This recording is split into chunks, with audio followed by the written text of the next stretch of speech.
പ്രാഗും ചെറുക്കന്മാരെ എന്തോ ചീത്ത അഴക്ക് വേർഡ്സ് പറയും. അല്ല എന്നോട് പറയും എന്നെക്കാട്ട് ഒരു ദിവസത്തിന് മൂത്തോരെ പോലും ഞാൻ ഏട്ട ഏച്ചിന്നാ വിളിക്കുന്നതെന്ന്.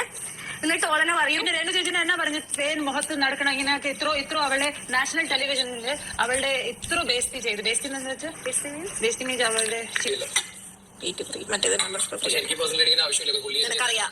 ഇല്ല പുള്ളി എനിക്ക് എന്തായാലും ഫ്രീ ആയിട്ട് ഹെൽപ്പ് ചെയ്യും. 5 ട്രെയിനേഴ്സ് ഉണ്ട് ഒരു ജിമ്മില്. ഈ ട്രെയിനേഴ്സ് മാറി ഞാൻ വിളിച്ചു വന്നുകൊണ്ടിരിക്കും. ഹോസ്റ്റൽ ഫുൾ അസിസ്റ്റൻസ് ഒന്നും തരില്ല ആരും. അത് നമ്മൾ പി ടി എടുത്തോണ്ട്. ഓ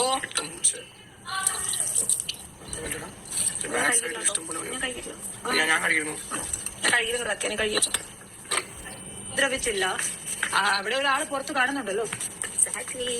അപ്പൊ ഇത് കൊള്ളാവോ ഇങ്ങനെ പ്രാഗണ്?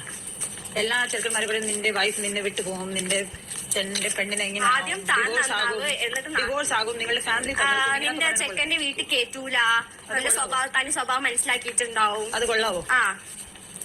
നീ അത് കൊള്ളാവോ? ഇല്ല കൊള്ളത്തില്ല. നമുക്ക് അറിയത്ത പോലെ ഇല്ല. നമ്മൾ പറയണ അനുമോളുടെ വീട്ടിൽ എല്ലാവരും സുഖമായിട്ട് ഇരിക്കട്ടെ, എല്ലാവർക്കും ദീർഘായു കിട്ടട്ടെ, എല്ലാവരും നന്നായിട്ട് കഴിച്ചോട്ടെ, എല്ലാവരും സന്തോഷമായിട്ട് ഇരിക്കട്ടെ. നമ്മൾ അങ്ങനത്തെ ഹ്യൂമൻ ബീങ്സ് ആണ്. വൃത്തിയായിട്ട സ്വഭാവം. പക്ഷെ ഇവര് പറയണ നമ്മളുടെ ഫാമിലിക്ക് വേണ്ടി എത്ര വൃത്തിയായിട്ട സ്വഭാവം കാണിക്കുന്നതിനെ കൊണ്ടാണ് ഞാൻ ശുശുഹാങ് എന്ന് വിളിക്കുന്നത്.